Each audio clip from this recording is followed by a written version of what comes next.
ये बात आज चिंताजनक है। पढ़े लिखे लोग जो हैं वो इस विषय में सोच रहे हैं। आप चामुंडा मंदिर जाइए, आप ज्वाला जी जाइए, आप कांगड़ा मंदिर जाइए, कोई मंत्री आ जाता है, चाहे वो किसी भी पार्टी का है, भीड़ कितनी भी हो, लेकिन वो मंत्री पहले दर्शन करेगा। लानत है ऐसे लोगों पर और ऐसे दर्शन करने पर और ऐसे दर्शन करवाने पर। इसका मतलब हिंदू धर्म पैसे कमाने का एक जरिया है।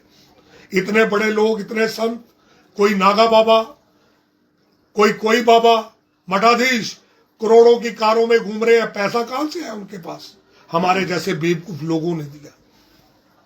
हमारे जैसे जो बेवकूफ लोग थे उन्होंने उनको पैसा देकर सिर पर बिठाया। अगर वो इतने चमत्कारी हैं, अगर उनके मंत्रों में इतनी ताकत है, तो देश की बेरोजगारी को क्यों नहीं खत्म कर रहे हैं? ये जो बलात्कार हो रहे हैं, ये जो जातिगत बातें हो रही हैं, इसको क्यों नहीं खत्म कर रहे हैं?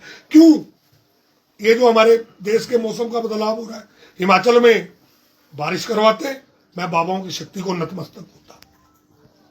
किसी धार्मिक ग्रंथ में यह बात नहीं लिखी है कि दो कल्चर होंगे, वीआईपी आइए। अब एक बात और कोट करता हूं, पैसे कमाने का जरिया कैसे बना? दिल्ली से प्रयागराज का किराया 53,000 रुपया हवाई जहाज का हो गया। मक्का मदीना में जब हज करने जाते हैं, वहां लाखों लोग आते हैं, लाखों लोग, कोई अव्यवस्था नहीं, प्रशासन चकाचौंध होता है, ना किराया बढ़ता है ना कुछ होता है। किसी भी हज यात्री से पूछ लीजिए, वो बड़े आराम से आकर खुदा को नतमस्तक होता है। आज कुंभ में जो लोग प्रत्यक्षदर्शी हैं वो क्या बयान दे रहे हैं कि हम नहीं जाएंगे ऐसे ये। और धीरेन्द्र शास्त्री तथाकथित गॉड, उसने क्या कहा? ये जो लोग मारे गए इनको मोक्ष मिल गया।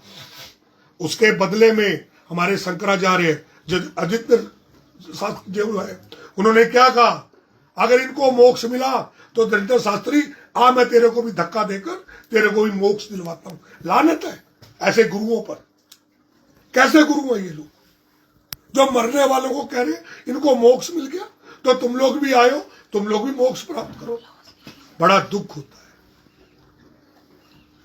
ऐसी बातें देखकर। हम पढ़े लिखे लोग, धार्मिक कट्टरता, धार्मिक अलगबात, और ये जो 12-13 सालों से ये ज्यादा फैल गया है।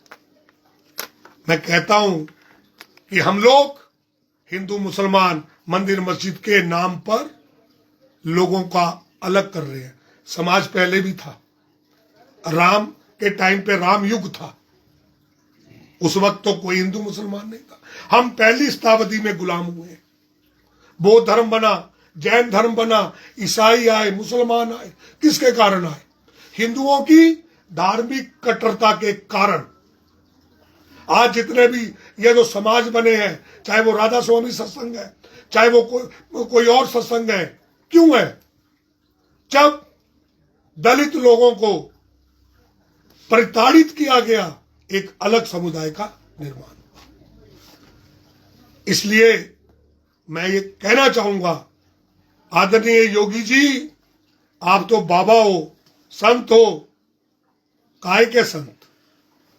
कैसा प्रशासन है, कैसी व्यवस्था थी कुंभ में, वो साफ नजर आ रही है। और उधर लोग मर रहे हैं और अमृत काल में हेलीकॉप्टर से फूल बरसाए जा रहे हैं। धन्य है ऐसी सरकार का, धन्य है ऐसे लोगों का। मैं अगला विषय जो था मेरा, वो अभी दिल्ली के चुनाव हुआ। राहुल गांधी जी ने संसद में, मैं कहता हूं कि राहुल जी एक परिपक्व व्यक्ति है। उसने दो बातें क्लियर की। महाराष्ट्र के चुनाव में 70 लाख वोट नए बने, आंकड़े हैं। 70 लाख वोट बीजेपी के नए बने। शिरडी के पास एक बिल्डिंग थी मेडिकल कॉलेज की, मेडिकल कोई इंस्टीट्यूट था, वहां पर 7,000 वोट बच्चों के बनाए गए। और जब उन्हें पकड़ा गया तो बच्चे भाग गए। चुनाव आयोग चुप। हरियाणा में भी वही हुआ। अब दिल्ली का चुनाव है, हमें पता परिणाम क्या होगा, हमें पता है परिणाम क्या होगा। मोदी जी के रहते सुखद परिणाम की आप अपेक्षा नहीं रख सकते। जब हेरा फेरी करके महाराष्ट्र को जीत सकते हैं, हरियाणा को जीत सकते हैं, तो दिल्ली भी मुझे लगता है इनकी झोली में जाएगी। आंकड़े तो आपको बता रहे हैं, ये तो सिर्फ आपको संतुष्ट करने के लिए, लेकिन दिल्ली में हेरा फेरी की वजह से क्यों, वहां पर भी विरोधी दलों के वोट काटकर कई लाख वोट नए बनाए गए। चुनाव आयोग के अब नए रूल जो आ गए, नियम मोदी जी ने पारित कर दिए हैं। अब आप चुनाव आयोग को वीडियो दिखाने के लिए नहीं बोल सकते हैं, रिकाउंटिंग के लिए नहीं बोल सकते हैं।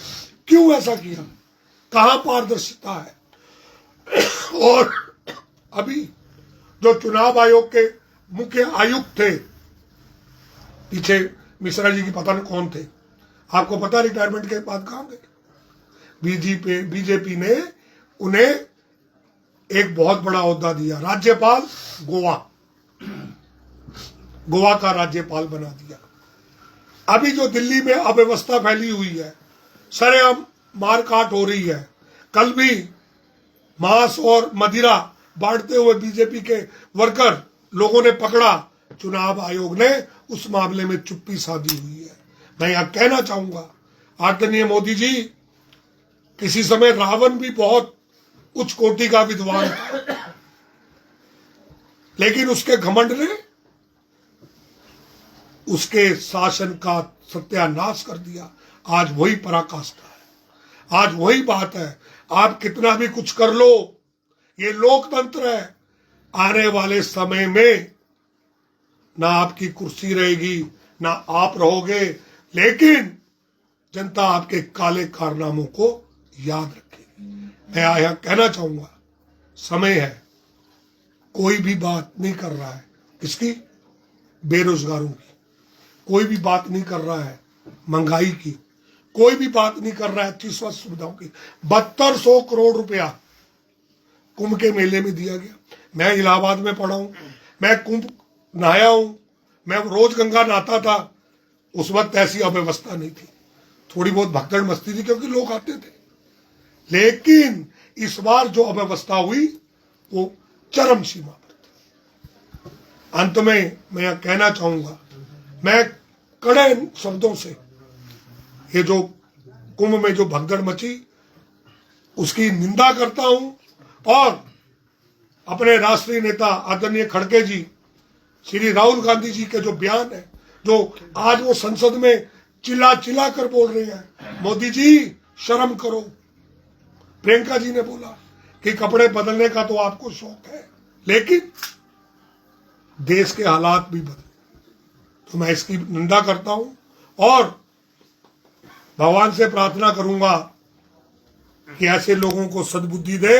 अगर इस तरह से देश में बाबाओं की संख्या बढ़ गई तो मुझे लगता है कि हमें भी संन्यास लेके घर परिवार छोड़कर इन बाबाओं के साथ चलना पड़ेगा, क्योंकि पैसा बहुत है, लोग पैसा देते हैं।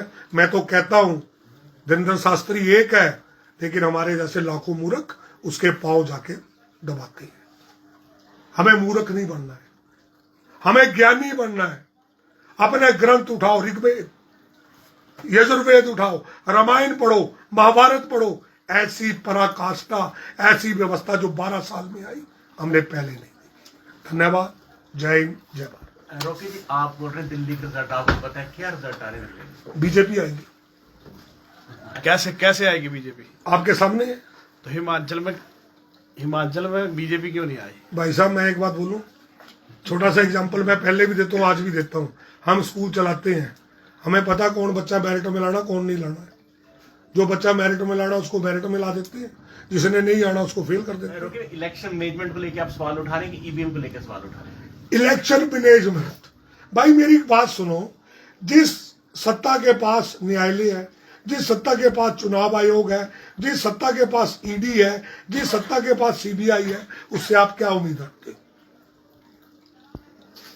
अभी एक पीछे ईडी के अधिकारी ने सुसाइड किया, सुसाइड नोट में क्या लिखा था कि राहुल जी मैं आप पे इतनी धाराएं लगा देता कि सारी उम्र वो आप धाराएं छोड़ नहीं सकते थे, उसके लेटर में।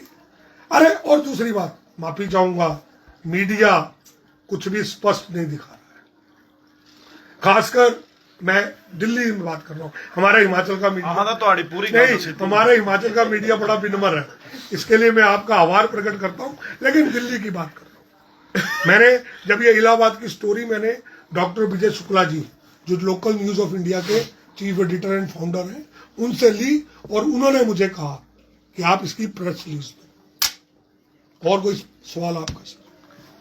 Thank you ji.